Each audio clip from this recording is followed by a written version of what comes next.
আল্লাহর হাবিব বললেন, আল্লাহর রহমত ছাড়া, ভালোবাসা ছাড়া কেউ কোনোদিন জান্নাতে ঢুকতে পারবে।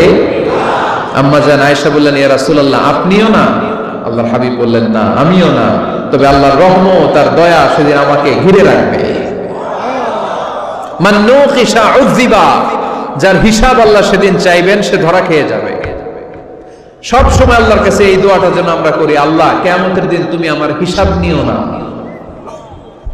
আল্লাহ তুমি আমার বিচার বসিও না, আল্লাহ তুমি দয়া করে আমারে মাফ করে দিও। আল্লাহ যার বিচার করবেন ও জাহান্নামে যাবে, আর যার বিচার করবেন না সে জান্নাতে যাবে। আল্লাহ যদি বিচার করে আর পাই টু পাই হিসাব নেয়, নামাজ পড়লি না কেন, রোজা রাখলি না কেন, মিথ্যা বললি কেন, খাদ্যে ভেজাল দিলি কেন, মাছে ফরমালিন দিলি কেন, যৌতুক খাইলি কেন, ঘুষ খাইলি কেন, উল্টা পাল্টা করলি কেন, জিনা করলি কেন, একটা